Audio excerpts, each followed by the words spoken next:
want to welcome you to the Kingdom Connection. Many of you have been here before, but if you haven't been here, this is an opportunity to get to hear not just someone speak, but someone share their life experiences and part of their story in their workplace. And so we're privileged this morning to have Jim Barker with us. So Jim has been a golf instructor, and did you actually tour some on the...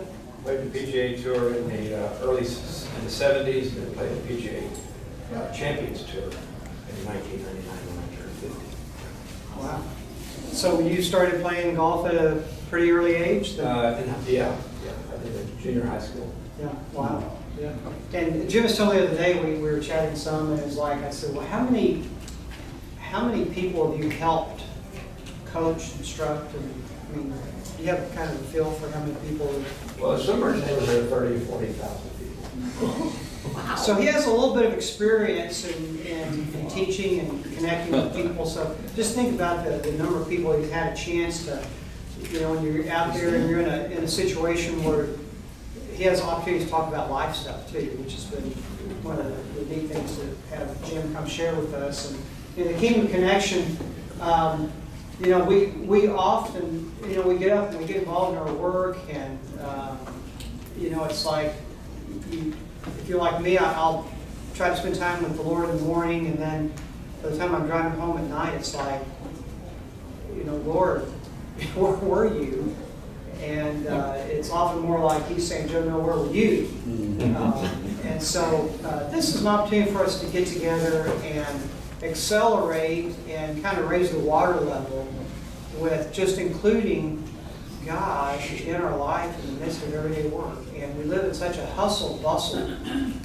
I mean, most of us are going to leave today and be going, and it's just nonstop emails, pressures there, things that are packed in. And so it's an opportunity to come and reflect a little bit more and learn from each other in terms of what God's been doing in our life. And so Jim has been a Bible teacher for many years as well, and he's had a lot of chance to talk to people. And what I really, I think we'll enjoy hearing today is just how he's been able to have conversations with people in very meaningful ways in the midst of his work. So before we kind of jump into that, why don't you just share a little bit about how did you come to faith in Christ, and what was that like for you?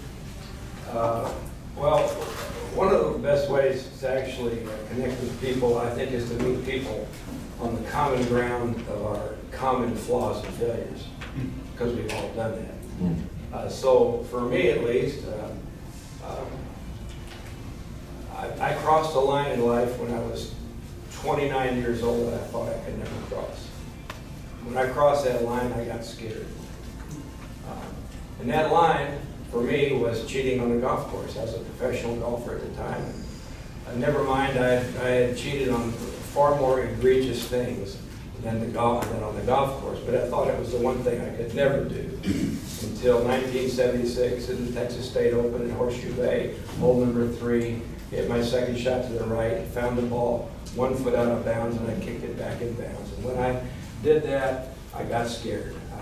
Not only did I realize, Jim, you just did something wrong, but there's something radically wrong in you that makes you do wrong things.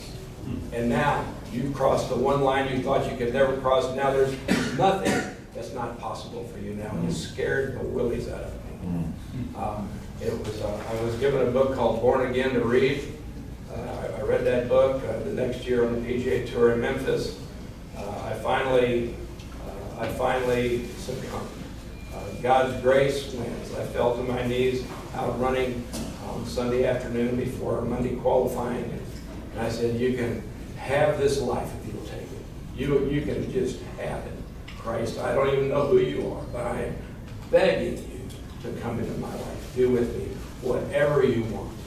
And to my great surprise, he did. He did. He did. I woke up the next day. There were new things about me that were not there before. I had new desires. I wanted to pick up a Bible and read about this man I just received into my life.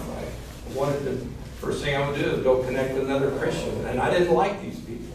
I didn't like them at all. In fact, when I meet them, I would tell them Lions won, Christians nothing. I didn't like Christians. And so, That go over real well for you? Is that- and so the first thing I went and talked to Rick Massengale. And he says, I said, you still got these tour Bible studies out here. He said, why do you want them? I told him what had happened. He got real excited, so I got involved. And then I felt like the blackboard of my life had been erased. I had a new beginning. I experienced forgiveness, right? But more than anything was a sense of joy that came from the inside. It wasn't based on what I shot that day or what I was smoking or drinking or who I was with. It came from the inside. And I realized all these things were new about me because there was a new someone living in me, giving me those things. That's right. And so that was the beginning of a brand new life for me 42 years ago. And ever since then, I've been a work in progress. Been a work in progress, becoming the man that Christ redeemed me to be, that Christ indwells me to be, for the sake of everyone that my life would touch. I'm a work in progress. That's right. Amen. Yeah, so when you look back on your work experience, what were some of the things that you enjoyed the most about what you've been able to do professionally? The greatest thing, I would say the greatest thing about work for any of us is not the work. It's not the golf for me. It's the people. It's the people. I get to see a brand new person every hour. What a great privilege that is. You know, there's a saying that there's only one thing that passes into eternity. It's people. No titles, no portfolios, no possessions, only people. So should we not invest and value what counts now? People. People are what makes work worthwhile. The people we work with, the people we work for, the clients that we serve, right? Yeah. Yeah. What are some things that have been the biggest challenges for you in what you do? People.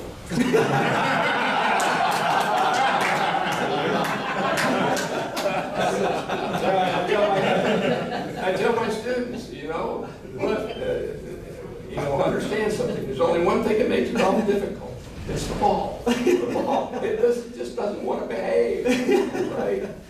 No matter how much we try to control it. I said the only thing that makes life difficult is people. The ball and people are the only thing that make either one meaningful either. Right? People. Right? Yeah, when you talk about the things that you saw in yourself that kind of brought a sense of shock, I don't know if that's the right word, but disrupted your perspective.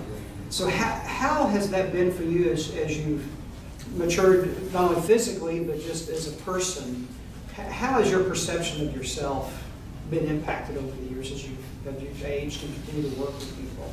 Perception of myself. He didn't know I was going to throw this question. So I'm curious about what,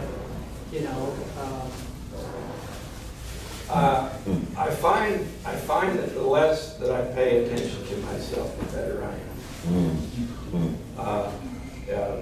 It's often be said we find our identity in Christ, but it's much more important to know the identity of the Christ who lives in us. Amen. explain a little bit more. What do you mean by that? Well, Christ came why? To reveal to us the true nature of his Father. The true nature of his Father. To remove any doubt, any confusion about who God is, the Father, what he's about, and from which flow his will and his ways. Right? And so we find in 2 Peter that we become partakers of God's divine nature. As I begin to focus on the glory of this being Christ, whose spirit indwells mine, I find that everything comes into perspective. As C.S. Lewis says, I don't believe in the sun on a cloudy day because I can see it.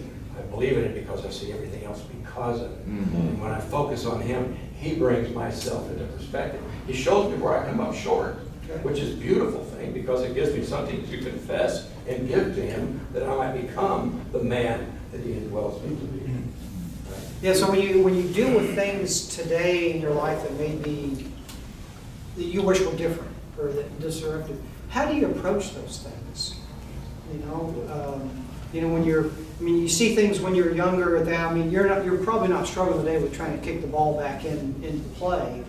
But when things go on in a part of a life that are disruptive, how do you approach those disruptions now, or disappointments or challenges that you see now that you've had some years of experience and you've done a lot more? So how do you approach those situations? Well, I think we would all agree that life is not without its challenges. Right? Both from the outside and from the inside. Yeah, right. Right? Life is full of challenges. So what I learned from the life of Jesus is an example. And this has been a spiritual practice of mine now for, way over 25 years. Right? What I learned from him is to learn to live as he lived. Now he said, as an example, I do nothing on my own initiative. Only do that which I see my Father doing. I listen to my Father. I'm taught by my Father. I live with a yielded will and a willing response to my Father. And he said, Jesus says, I defer all things of life that come to me from the outside. Everything. Through my 5 physical senses to the Spirit of my Father. But everything on the inside too. In his thoughts, in his emotions, everything. He defers to the Spirit of his Father, and listening to him and looking to him and being taught by him and yielding to him. He obeyed him, and thus he lived the divine life so that he could say, if you've seen me, you've seen the Father. So whatever it is that comes, and we have our challenges, relational challenges at work or at home or with siblings or whoever. We have circumstances, work problems. Life is just hard. It was for Jesus too, by the way. And life is hard on the inside sometimes. He gets very honest with us and says things like, now my soul is deeply distressed to the point of death. I mean, he's having an emotional earthquake inside, but what does he do? He yields that. He defers that to the Spirit of his Father. He says, yes, Father, glorify your name. So that's kind of what I've learned to do with the struggles. I find them as good shepherds to lead me to the shepherd of my soul. An excuse. They're a beautiful opportunity for faith in Christ. Yeah. When I think about it. First. Yeah. You've had, obviously, a number of conversations with people over the years. And so, tell us a bit more about what it's been like for you to be able to interact and to go to more meaningful, deeper places with people. How's that work for you? I think we all desire that. Look, anybody who's experienced the saving life of Christ, forgiveness, longs to share this with another, right? Mm-hmm. I did. I found myself doing it wrong in a lot of ways. I think we learn from our mistakes often. But I found a few things that by which I might engage people in a meaningful conversation that goes deeper than your backswing, right? And so, and one of those is to meet people on the common ground of our common experience, our common flaws and failures. As an example, if I tell someone I crossed the line I thought I could never cross, I've got their attention. That's got their attention. And I shared that with a guy that was a CEO of one of the major corporations here in town that led to my story. And I walked into the restaurant there, and the owner of the corporation is sitting at the table, and he says, Jim, tell Tommy about the time you crossed the line you thought you could never cross. Wow. Yeah, that's powerful because we've all crossed those lines. And why do you think he wanted you to share that? I mean, to pull you out, why do you think that was so compelling for him to have you share that again? I guess it's because it was meaningful to him. Yeah. I would guess. So that's one. The other one, Steve and I were just talking about this a little bit. It's through the power of questions. C.S. Lewis, I don't know if you've read Screwtape Letters or not, but Screwtape Letters is where a senior devil named Screwtape writes to his junior devil named Wormwood, and tells him how to handle his patient, the human being, draw him away from the enemy who is God. Well, one of the letters he writes, my dear Wormwood, never let a question linger in your patient's mind very long. Do anything, distract him, make him think about lunch or anything. Don't let it lie there very long. Why? Because the enemy is the only one who has the truth. All we have are lies. And so questions, I found the power of questions have great power. I can, as an example, there's the question, if we're going to seek to have meaningful relationships and conversations, the people that we work with, the people that we work for, the people that we serve, they've got to know that we care. We build relational capital with people, so that we ask them about their life, to get to know them a little bit. And then try to listen to God speak to us about them before we start trying to talk to them about God. That's always a good policy. Say that again. Say that again. We need to listen to God speak to us about them before we try to talk to them about God. Yeah. And so once we get a feel for a person and we get to know them a little bit, we build up the relational capital. Now, as we get to know somebody, everybody's gone through some hard things. Everybody. Well, one of the questions I found very useful is when something like that comes up, I can ask, did you have a faith that brought you through that? Well, that is not actually just a yes or no answer, is it? No, because their answer is going to open up something about them, about what they believe. You know, I've asked that question and I've gotten the answer from a young girl that worked at the quarry. No, I don't believe in God, and if I believe in God, I think He's really mean. Well, now what did she do? She opened the door for me to ask another question, didn't she? Why do you believe that? Well, because of all the suffering in the world, thinking of her own suffering. She'd gone through a hard time. How could God let this happen? He must be really mean. Well, that just led us to help answer really the question she's asking is one of the biggest questions of all. That when we seek to share our faith, people are going to go, if your God is almighty and all good, then tell me why there's all this pain and suffering in the world. My suffering, right? That's a big question. We need to be ready to answer that question with good reason and logic and truth, right? So I helped to answer that question for her. Would you like me to share with her? Yes. No, sure, no. So this is an important question because it is one of the great apologetic questions of all. What about the problem of evil and suffering in the world if God is all good and all powerful? I said to her, well, Melissa, let me ask you, what is the cause of almost all the pain and suffering that we find? Wars, violence, bloodshed, oppression. She says, well, people are. I said, what is it in people? What is it in man that makes man do to man what man does to man? And I said, could it be selfishness? She said, yeah. I said, have you ever found selfishness in yourself? I have in me. She said, yeah. I said, so what would God have to do to remove all the pain and suffering on earth because of people? He'd have to come to earth as a divine exterminator and exterminate us all. That's the only way to get rid of the problem of suffering and evil. I said, but Melissa, God loves you too much to do that. So He sent a solution to our problem. He sent His own Son here to earth to live with us, to demonstrate to us the truth about God the Father. He would go to the cross to demonstrate that truth in the most visible, tangible way, that you and I might have forgiveness for the wrongs we've done. But that only would clear the way for His ultimate intention to indwell us so that He could begin to make us a part of the solution rather than continue to be a part of the problem. God loves you, Melissa. He wants a relationship with you. So when you're with someone, how do you broach these questions? You just Well, yeah. Sometimes it's by what they say. I can just give you an example from yesterday. Okay. There's a man that's been a golf student of mine for 35 years. For 35 years he's been a golf student. The question of faith has been off the table with him for 35 years.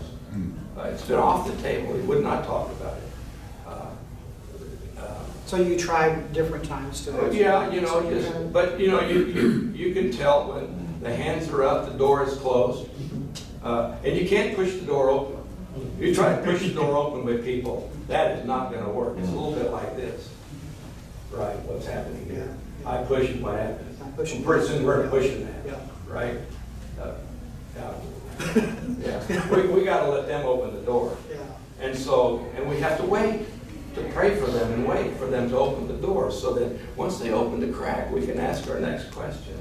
And maybe that question will take us, well, this man had just suffered a great loss in his life. A great loss in his life. And we got together yesterday for lunch. And he's got, I don't think he's got anybody to talk to. And he's devastated. And it was the loss of the life of a loved one. Yeah, and so as we began to talk there, he says, you know, Barker, we've known each other a long time. And he's talking about the loss. I said, well, you know, that brings up one of the 5 big questions of life. He says, what are the 5 questions of life? And I said, well, there's the question of origin. Where did we come from? I said, these questions, by the way, are written into every single human heart. No matter when we've lived, no matter our race or gender, no matter our culture, the continent we lived on, or when we've lived, these questions are written in every single heart. See if they resonate in you. The question of origin. Where did I come from? Is there a God? And if so, what is he truly like? The question of identity. Who am I meant to be? I know who I've tried to be to get people to like me and respect me and to be successful in life, but who am I meant to be? The question of meaning and purpose. What is the meaning of life? What's the meaning and purpose of my life? The question of morality. What values will guide my life? Where do they come from? How will I live them out? And then the question we're looking at here is the question of destiny. What happens to me when I die? Where am I going? And can I know? And so those 5 questions led him to ask questions, and we ended up going back to the origin question, the nature of God. He says, well, I'm not an atheist. I believe there's a God, but I guess I'm agnostic because I don't know what to believe about him. I said, well, you know, now this is the second question. This brings us to a really big question. Is there such a thing as truth? Is there such a thing as truth so that we can find truth to answer the 5 big questions of life in a coherent, congruent way that makes sense and gives definition to how we live? And that leads us to the idea, is there such a thing as truth, to reveal the true nature of God himself. I said, now, anybody who's going to be serious about being a truth seeker in life will ultimately have to listen to the claims of one man who made exclusive truth claims no one's ever made, the man Jesus Christ, who would declare that the Word became flesh and dwelt among us, and we beheld his glory, the only begotten of the Father. He's full of grace and truth. I am the way, I am the truth, I am the life, and you can't come to the Father but through me. He stood before Pilate, I told the man, and told Pilate the reason I was born and came into this world is to bear witness to the truth. And so I said, now, if we look at this man, and interestingly, this man just sold his company for somewhere over $300 million in the last few years. I said, now, when it comes to truth, we have to ask, he made these exclusive, but could he back them up? Could he back up his truth claims? Could he validate them? And I said, well, certainly he did miracles, but the ultimate, he says, I'll be raised from the dead. No one's ever come back from the dead. He said, I will. I'll come back from the dead. I'll validate forever. I am who I said I am, revealing the truth about God the Father, the truth about man as meant to live, the truth about the meaning of life, life as it's meant to be lived, and the truth about what it all means out there in the world when we go to live our days. And he was raised from the dead. And so now, this is the person of Jesus. And that led us to a gospel conversation, by the way. I said, now, he said, well, he says, okay, now I'm in the conversation, okay? He says, well, what about the Muslims? What about if you were raised as a Jewish boy? What if you were raised as a Hindu over there, right? What if you're an Aborigine in Australia and you don't know about Jesus Christ? So this is another what? Another apologetic question. What is this? This is a way just to parry the sword of truth so he doesn't have to deal with it. That's what's going on there. Yeah. Right? So I said, well, ultimately, Everyone has got to deal with the person of Jesus who made these truth claims, ultimately. I said, but there's a reason we don't like truth. Truth is what man needs most, and yet fears and resists most. Why? Because truth might expose something in us we don't want to see. Because truth might be inconvenient to even interfere with the way we want to live our lives. But if you're, as I told him, if you're really a truth seeker, then Jesus is going to reveal here what God actually wants for your life. He wants a relationship with you so that you can live a whole, healed life that will benefit everybody your life touches. But we have to meet, Jesus reveals to us we have to meet God on God's terms of relationship. He says, what is that? I said, well, when it comes to God and when it comes to us, God is not a tight-fisted deity holding on to everything, demanding everything. No. The nature of God is love. That is to say that God's nature is He's a self-giving being. Just think about it. He gave us all of that creation and all that's in creation to investigate, to explore, to enjoy. He gave us bodies to enjoy food, taste goods. He's given us everything. He's a giver by nature.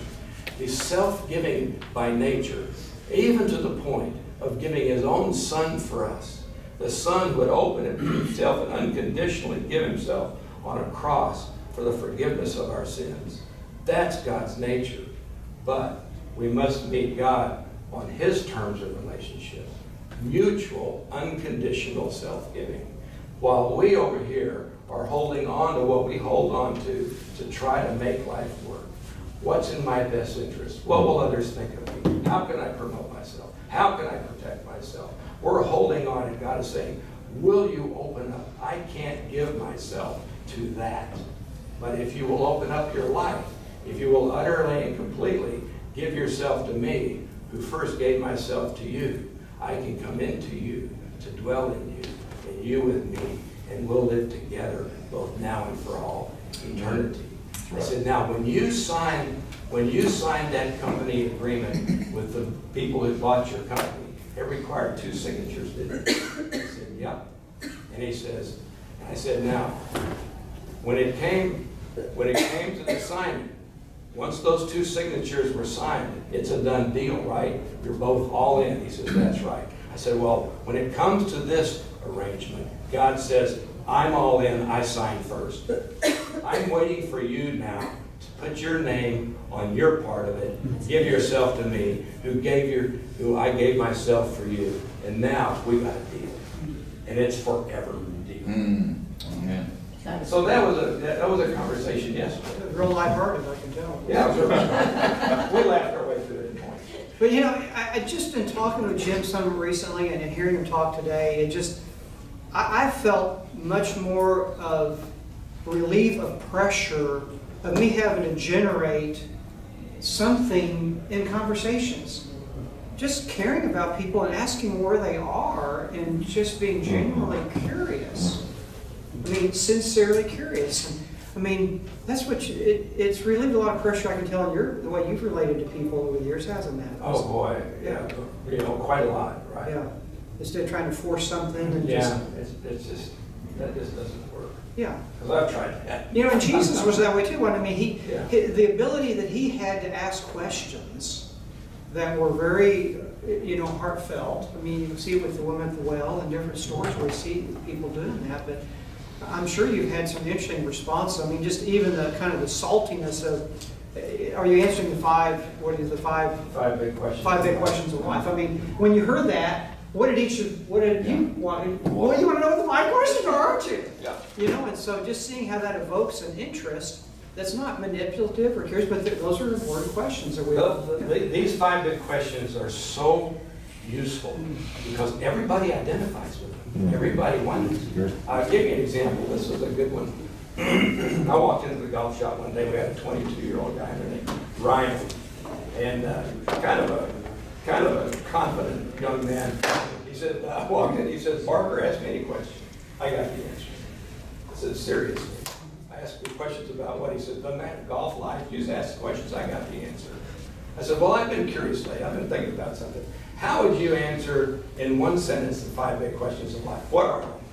And I went through the 5 questions: origin, identity, meaning and purpose, morality, and destiny. He goes, whoa, I wasn't quite ready for that. So I said, well, Ryan, which one is the hardest, which one is the hardest for you to answer? He said, well, origin, of course. I said, well, what are your options? He says, I got 3. I said, you got 3 options to the question of origin? I said, what are they? He says, biology, number 1. I said, well, let me get this straight, Ryan. Biology, right?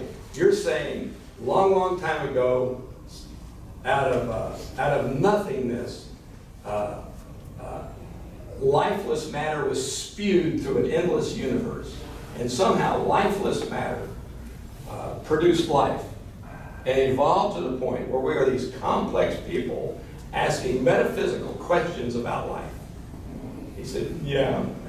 Yeah. So I said, so, okay, so what's your other option? He said, well, I guess there could be, I don't know, such thing as, I don't know, God, right? Maybe. I said, so what's your third option? He says, just ignore these questions. So I said, well, would you like to get together for lunch and talk about the question of origin? We did. We spent 10 lunches together. We spent 10 lunches together talking about the question of origin. Right? Beginning, what is the truth about origin? And that led us eventually for him to read Mere Christianity by C.S. Lewis. The first 47 pages got nothing to do with God. If you haven't read that book, that's a great book to read as a foundation for how to talk to people. Those first 47 pages, nothing about God. It's the universal law that everybody knows there's a right and a wrong, right? And so that conversation eventually took him to read the Gospel of John. And he said, boy, I really like this guy, Jesus, right? He pulls no punches. He's pretty honest. So, but that just happened through a question, right? Yeah. You just never know where it's going to go. Yeah, so what are some of the other experiences where you've really, when you look back and we just really sense God was in that moment with people? I know you have other, what are some of the really special to you? Well, there's this Jewish man that I teach golf lessons to. He's a doctor. He's a fine man. I was just with him the day before yesterday in a golf lesson. And he got a phone call during the lesson. He says, I got to take this. After the phone call, he said, I had to take that, Jimmy. He just got diagnosed with bone marrow cancer the day before. And so he lets me in. He lets me in on this in his life. Because why? We built a relationship with each other over the years, right? That we could talk freely. Months ago, he came in for a golf lesson. He says, as you know, I'm Jewish, Jim. He says, always been a busy man. He's a physician. He says, when I'm cutting back my schedule a bit for the first time, I'm reading my own Bible. And I said, really? What are you reading? He said, I'm reading Deuteronomy. I said, well, what did you learn? He says, boy, I tell you one thing. God is a wrathful God. A wrathful God. There's a few pages about promises, but boy, there's lots of consequences, and they're awful ones. He's a wrathful God. I said, well, why do you think he's so wrathful? He says, I don't know. It's got something to do with idolatry. And I said, well, what do you think God's got against idolatry? Say, I'm just asking questions. Just asking questions that make him what? Open up and share what he's thinking and feeling. The big thing about people is most people don't actually ever think about what they actually believe. Amen. They don't think about it. Our job is to help ask the questions and help them come to grips with what they actually believe and the consequences or implications of what they believe. That is a big deal. Because most people never, honestly, I'll give you an example with my dad in a minute. But, so anyway, I said, what God got against that? I don't know. I don't know. I said, well, maybe God is so wrathful against idolatry because he loves you so much. He says, what? How do you reconcile this wrathful judgments with a God who loves you? Well, maybe he knows that you're going to become like that which you idolize. That you're going to become like that. And he knows this is going to be very unhealthy for you. And a consequence, it's going to be very unhealthy for those whom your life touches. That's why. He knows that if you worship him for who he is, you will become like him to your health and well-being and the health and well-being of all whom your lives touch. And especially you, the Jews, who are supposed to be the light of the world. If you worship idols, what are you telling people around the world about God himself? He's got to hate idolatry. He's got to judge it. He loves you too much. You know? Yeah. And I said, you're going to run in, when you read your Bible, you're going to run into what's called the law of the giver, the law of God. That God always gives what is needed for the good of the whole. He doesn't always give us what we want. He always gives us what we need for our good and the good of others at whatever cost to himself or to us. In my belief, God loves us so much he sent his own son to die for us that we might have forgiveness for our sins. He might indwell us to make us the kind of people he means us to be for the sake of the people that our lives touch. So it led to that kind of a conversation. Oh, yeah. Well, I don't know if you noticed when he started talking about this fellow, I could tell there was almost a delight about this relationship that Jim had. I don't know if you saw that. I saw a smile on his face, and that this guy was not a project. Yeah. This was a human being that he's connected with, and that we want that connection, don't we? And we want people to connect with us at a human level. And even just the questions are asked there, it wasn't just so I can prove my point. And it really is, it's very stimulating to me to realize that we don't have to prove things. We can invite people into those conversations and stuff. There's an interesting sort of law that I found, and I don't know why I don't practice this more often. You have on your worksheet there a verse from Colossians chapter 4. Let your speech always be with grace, seasoned as it were with salt, so that you might know how to respond to each person. There's no cookie cutter approach here. Back in the 60s, the 4 spiritual laws might have worked very well. I'm telling you, today they don't work very well. We're talking to a postmodern culture. We're talking to people who don't believe there's any such thing as God, and there is no such thing as truth. This is, so to take the 4 spiritual laws to them is like we have to approach them in a different way with the idea of truth. I'll give you an example with my own dad. My dad was an atheist, right? And he's much older in life. He's 80 years old at this point. We sat down for lunch together. This is a good example of helping someone come to grips with what they believe and the implications. And he said something at lunch. I said, Dad, that didn't sound quite right. He says, who are you to say what's right? I said, well, Dad, what do you believe is right? He says, I believe whatever a man believes in his own mind is right. That is the prevalent view today in our culture right there. Whatever I feel like is right, whatever I want to be right, whatever I think is right because my truth is my truth, your truth is your truth, all truths are equal, so you have no reason. This is the objection to Christianity, by the way. Why? Because Jesus is the truth. This is the objection. So my dad says, whatever a man believes in his own mind is right. I said, well, was Hitler right? He said he might have been. I said, Dad, are you serious? Are you serious? What with the tens of millions of people who suffered through World War II? You being one of them. Your brother killed in the war. The millions of Jews slaughtered by the Nazis and their families who lost everything and their loved ones. What would they answer to the same question? Dad, do you really believe what you're true? Because if what you're saying is true, that means there's nothing that anyone does that's wrong.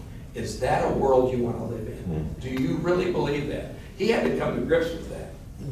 What he believed, the implications of what he believed. I can tell you a beautiful salvation story there too. So my dad got real sick and he was in a hospital for over a year and a half. He ended up having the leg amputated and he ended up getting a severe bacterial infection. He went into a dreadful semi-unconscious state. His sisters came. They said, you better come see him while you can. His sisters came and they could not have a conversation. This was on a Wednesday because my dad was out of it, right? Well, the next day, Ted Ownby is mowing his yard and he gets a strong prompting from God to go see my dad. He puts the lawnmower away, drives down to the VA hospital, enters my dad's hospital room. My dad's lying there with his eyes closed. Ted put his hand on my dad's chest. My dad's eyes opened, loosened to Ted's presence. Ted said, "Tom, I'm here to tell you something. God loves you. He wants a relationship with you. Would you like to trust him?" My dad said, "I think I would." Ted called me, and I went in the hospital. And later in the day, I walked in, and my dad was awake. He said, "Jim, Ted was here earlier. He gave me the best sermon I ever heard." I said, "What did he say?" He told me that God loved me, he wanted a relationship. He asked me if I trust him. I told him I would. He died 2 days later. So, Well, if you had, we're all going to go back into our worlds and see people eye to eye, face to face, heart to heart, what would you encourage us to do and be in the world that we're walking back into? it is to carry the King and his kingdom values into the culture of our workplaces. To bring our King, who lives in us, and his kingdom values into the culture of our workplaces, which are full of people, right? And those culture values, well, one of them is excellence. Excellence. I can give you a good example of this one, right? So 16, 17 years ago, I had a 22-year-old young man came to the quarry. His dad had just called him and said, "Party's over, I've canceled your credit card, you're on your own, good luck. You've abused this thing for the last time." He got real mad. He lived on people's couches for about 3 weeks, all upset. And finally, he had to get a job, so he came to the quarry, working as a cart staff guy, carrying the bags back and forth to the cars. And he says, "Jim, what do I need to do to move up around here? Make more money, right? Just do 3 things. Just do 3 things. Whatever you do it with excellence. No half-hearted measures. Whatever you do it with excellence. I don't care what it is. Do it with excellence. Number 2, be a person of integrity. Be a person who can be trusted. Be a person who does the right thing because it's the right thing, even when no one's watching. Be a person of integrity. Because if you are a person who can be trusted, you will end up being entrusted with much. And number 3, whatever you do it finding your greatest sense of meaning and joy in playing your part in another's well-being, in the success of the company, in the success of your co-workers. Have a service attitude in life that finds your greatest joy in serving another for their well-being. If you do those 3 things, there's very little competition in this world. Very little competition in this world. And they're not going to be able to help but move you up around here and pay you more money. Well, he's our general manager today. He runs the whole operation for Bill Creed. And when he came with another young man, and we got to know each other. And I said, "Would you guys like to get together once a week and maybe have what we call our life talks?" And they said, "That'd be great." I said, so we sat down at our tables, and I couldn't start with the Bible. They didn't regard that as a document that had any relevance today. It's an ancient document. It's out of date. Couldn't start there. Had to start with, can we just put a question on the table and let the question take us where the question takes us? And we put the question, is there such a thing as truth? Is there such a thing as truth to guide our lives? And that question eventually led us, of course, to the person of Jesus. And 8 years later, the man gave his life to Christ. 8 years later, and he's our general manager now. He's got a beautiful wife and family. But this is just, so I would say it's the kind of people we are when we go to the workplace, because we are bearing witness. We are bearing witness to the truth about God the Father who's revealed through the Son who's imparting his life to us. I would say go to work with that mentality in mind, first of all, and then go to work. Go to work with praying for the people that we work with, work for, or the people that we serve.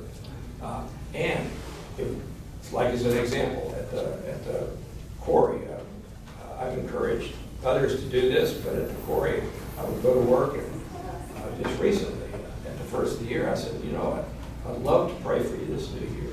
Well, could I do that? There's various people. I'd like to pray that God will richly bless your life, to make your life a rich blessing to all of your lifestyles. You know what? Nobody says no to that. Nobody says no to that. And then to remind them that I'm praying for you. Well, to pray for them that way. And then the third thing is to do what Paul did before he writes those words in Colossians 4. What did he pray? He says, would you pray for me, please, that God may open up to me a door to speak forth the mystery of Christ. Would you pray for me that I might make it clear in the way I should speak? So I was encouraged. When I go to work and I wake up into my day and I say, Father, would you bring opportunities today to speak forth of the beauty of Christ? You know what? He loves to answer that prayer. Amen. He loves it. I don't know why I don't pray that every day, but whatever. But he does it. He loves to answer that prayer. And to be sensitive to the people around us, what's going on behind what they say, and to understand people, in order to love them as God does. Right? Yeah. Encouraging. You have a chance now to talk about some things at your table. Your table hosts will. Just good. Jim, you mentioned something, just touched on it briefly, but about the 5 big questions. But we need to have, you talked to me about this before, Right. we need to work those through for ourselves if we're going to try to ask other people those questions, right? Well, yeah, this is a big one, right? Because whether I talk to a secular audience or I talk to a room full of believers at a church, and I say, okay, we're going to ask 5 big questions of life. Which one is hardest for you to answer definitively? 70% of the hands, every time, no matter the audience. What's the meaning and purpose of my life? Seriously. And so if we don't know the answer to that question, what are we exporting? Confusion. Just nothing but confusion, right? We need to answer those 5 big questions in a very coherent, articulate kind of way. Because otherwise we're just carrying our own confusion into the world in which we live, right? So you have a chance for, go ahead. Before we get away and do this other stuff, where do you get your training in apologetics? Where did you get your... School of Hard Knocks. No, you mentioned C.S. Lewis several times. C.S. Lewis is a good one to read on this. C.S. Lewis was an evangelist at heart, and his apologetic way of thinking is very useful. Ravi Zacharias is very useful. There's a great book called Fool's Talk by Os Guinness that is a great book. It's about 40 years of his thinking on this subject about how to address folks with the hope of the gospel, especially post-truth culture. Os Guinness, Fool's Talk is quite a good book. A lot of that book's around asking the right questions. Yeah. Okay, so you have some time to talk about some things with the table. We'll reconvene here in a few minutes.